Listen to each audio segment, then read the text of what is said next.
पेजवरून आमच्या नेत्या राष्ट्रवादी काँग्रेस पक्षाच्या राष्ट्रीय अध्यक्षा या महाराष्ट्राच्या पहिल्या महिला उपमुख्यमंत्री आदरणीय सुनेत्रा वहिनी अजित पवार यांच्यावर जी टीका केली, ज्या पद्धतीनं त्या पेजवर वक्तव्य केलं, ते वक्तव्य काँग्रेसच्या मनात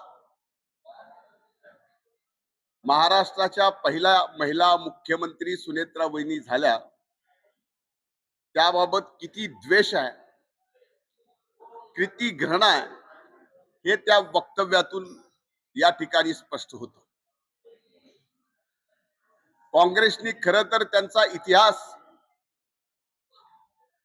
असं त्यांच्या अधिकृत पेजवरून वक्तव्य पहिल्या महिला उपमुख्यमंत्र्यावर करण्याच्या ऐवजी जर इतिहास पाहिला असता तर स्वर्गीय इंदिराजी ज्यावेळेस पहिल्यांदा देशाच्या महिला प्रधानमंत्री झाल्या त्यावेळेस त्यांच्या बाबतीतही असंच वक्तव्य तत्कालीन विरोधी पक्षांनी केलं.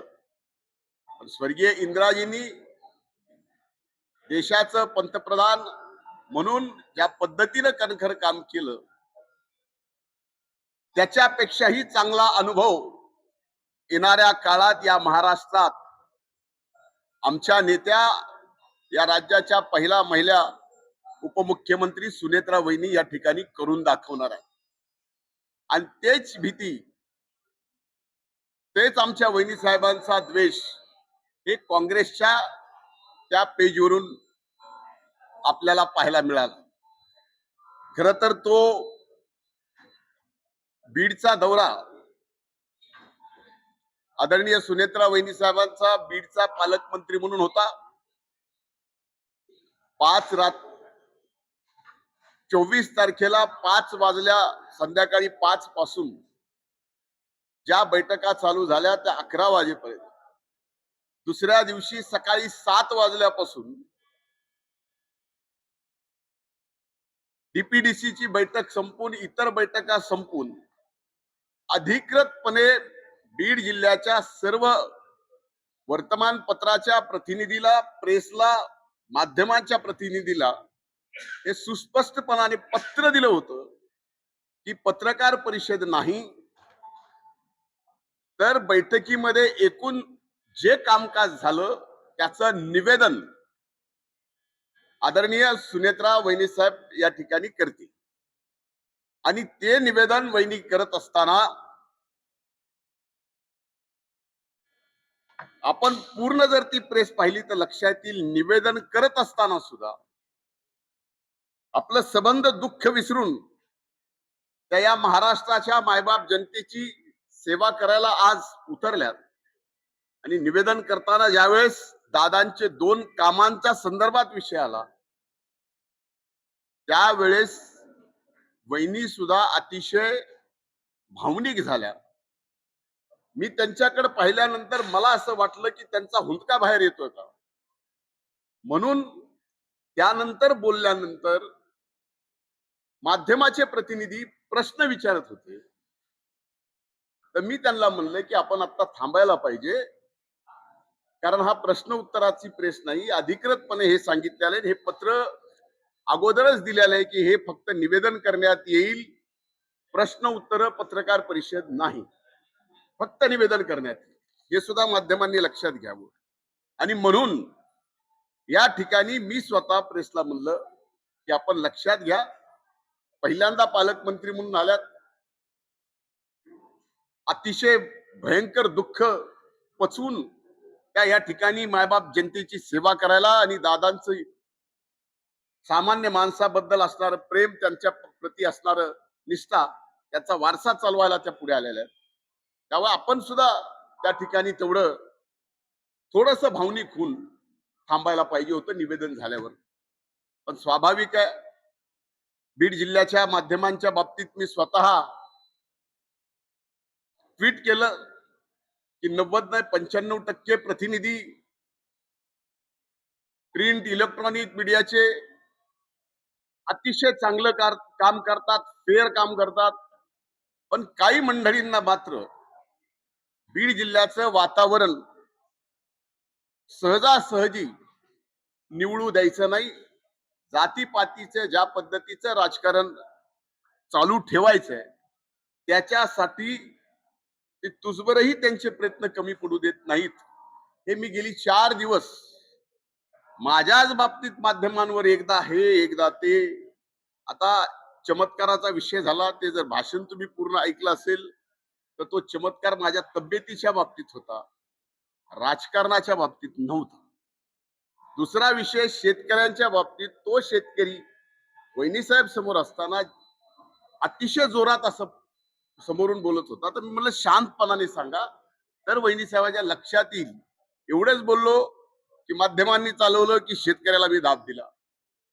आता वहिनी साहेबांचा या ठिकाणी प्रश्न विचारला, हा प्रश्न उत्तराची प्रेस नसताना विचारला, त्यावेळेस मी म्हणलं आता थांबा, प्रेस संपली, कारण फक्त निवेदन करायचं एवढंच जर अधिकृत सांगितलेलं असताना मी थांबा म्हणलं तर ही चूक होत नाही. तर इथं धनंजय मुंडेची हुकुमशाही. अरे मी 2.5 वर्ष झालं एक ब्र शब्द ना माध्यमांवर बोलतोय ना तुमच्या समोर येतोय. तुम्ही किती मागं लागलात तरी मी बोलत नाही. आज मी कुठल्या तिथं मंत्रिपदावर नाही, मी फक्त आमदार आहे. तरी सुद्धा आमदार म्हणून मी हुकुमशाह आहे. म्हणजे एखाद्याचा द्वेष किती करावा. म्हणजे काँग्रेस ज्या पद्धतीने द्वेष वहिनी साहेबांवर करते आणि बीड जिल्ह्यातले ठराविक काही जण ज्या पद्धतीने माझा द्वेष करतायत, हे खरंच लोकशाहीला लोकशाहीमध्ये आम्ही मायबाप जनतेला आपलं मायबाप म्हणून जी काही सेवा करत आलो, माझ्यासारख्या व्यक्तीने 35 वर्ष टाचा घासला, तो त्यावेळेस आम्ही इथं पोहोचलो.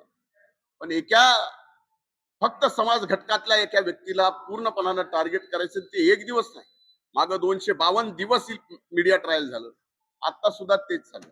म्हणून माझी विनंती आहे आपल्या सर्वांना की या आमच्या भाषणाचं पूर्णपणे तुम्ही सार काढा आणि त्यातून काय तर्क काढायचे त्या तर्कावर बोला. कट करून नाही, तर्कावर बोला. माझ्या एखाद्या वाक्यावर तुम्हाला आणखीनही टीका करण्यासाठी वाव मिळू शकतो, ते काढा, त्यावर तुम्ही बोला. 252 दिवस आजही काहीही दिसत नाही. सर्वांना एकच व्यक्ती दिसतो. त्या व्यक्तीला मी समाजकारणात आहे, राजकारणात आहे, माझ्यावर त्या बाबतीतले द्वेष काढून काहीही टीका करावी मला मान्य आहे. पण टीका माझ्या मुलाबाळापर्यंत, टीका अगदी माझ्या मातीला घाण म्हणण्यापर्यंत, ज्या मातीत मी लहानाचा मोठा झालो त्या परळीला, त्या जिल्ह्याला बदनाम करायचं. अरे मला तुम्ही करताय ठीक आहे, पण माझ्यावर सुद्धा बदनामी करत असताना कुठल्या प्रकारची. आता मी चमत्कार म्हणलं तर त्या भाषणात म्हणलं की आता काहीतरी चमत्कार करावा लागेल का. तर अनेक दिवस झालं मला म्हणतायत की तुझी तब्येत बरोबर नाही, लक्ष ठेव. ही खरी गोष्ट आहे, मधल्या काळात माझी तब्येत ठीक नव्हती. म्हणून मी म्हणलं की आता चमत्कार दाखवायची वेळ आली की एखादी सभा अशी घ्यावी आणि आपण चमत्कार दाखवावा आणि आपलं शर्ट न बोलता शर्ट काढून आपली तब्येत दाखव. हा सार माझ्या भाषणाचा होता. पण त्यात टीका काय केली, झालं काय, विपर्यास केला. काय चमत्कार करणार आता, धनंजय काय करणार आता, जय महाराष्ट्र करणार का, काय करणार. अरे काय, एखाद्या माणसाने जगावं की मरावं. तुम्हाला चांगलं वाटतंय, माध्यमांना दाखवायला चांगलं वाटतंय, टीआरपी वाढतंय म्हणून एखाद्या व्यक्तीच्या, माझ्यासारख्या संवेदनशील व्यक्ती, माझ्यासारखा, मला मला माहित नाही की माझ्यासारखे इतके अतिसंवेदनशील व्यक्ती समाजकारणात राजकारणात आहेत का नाही, असतीलही. पण ह्या गोष्टी सहनशक्तीच्या बाहेर किती दिवस सहन करावं. अरे आज 350 दिवस झालं मीडिया तुम्ही ट्रायल करताय, मला एकट्यालाच टार्गेट करताय, खाली नेतेही माझ्यावरच टार्गेट करतायत. अरे माझी काय भीती आहे, मी इत्तू सायम आहे, इत्तू सायम आहे, क्या आहे मेरा.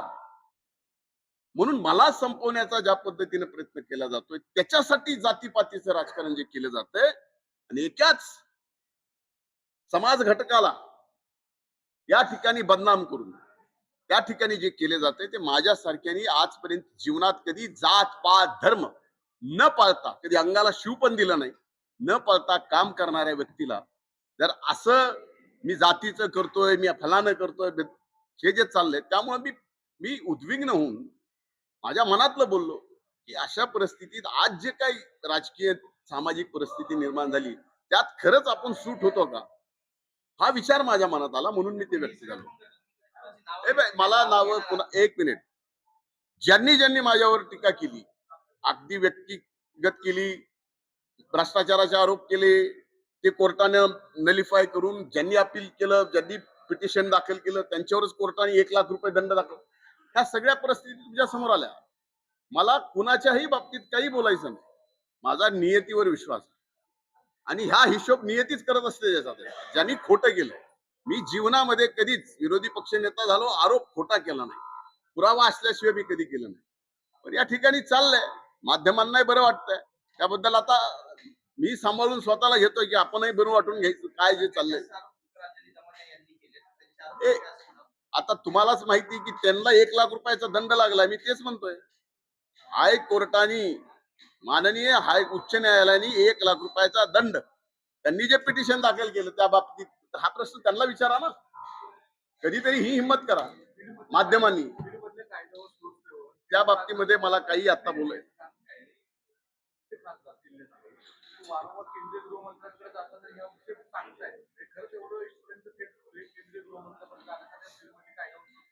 हे बघा, आज या बाबतीत मला काही बोलायचं नाही. येणारा काळ हे दाखवून देईल. कालपर्यंत ज्यांना बरं वाटत होतं की बीड जिल्ह्यात कायदा सुव्यवस्था अतिशय चांगली आहे, आज विषय फक्त त्यांच्यावर आला की बीड जिल्ह्याची कायदा सुव्यवस्था बिघडली. हे जे दुट्टप्पी चाललंय ते कुठेतरी बंद व्हायला पाहिजे. हे आम्ही बंद करू शकत नाही, आम्हाला काय या बाबतीत बोलायचं नाही. माध्यमांनी हे बंद करायला पाहिजे. आणि माझी हात जोडून विनंती आहे की माध्यमांना सुद्धा, हे बीड बीड परळी बीड हे त्याचे बदनामी चालली आहे, तर आम्हाला काय करायचंय ते करा. आता आम्हाला मला तर गमवण्यासारखं काय राहिलेलं नाही, त्यामुळे काय माझ्या व्यक्तिगत करायचं करा. माझ्या मातीला बदनाम करू नका. धन्यवाद.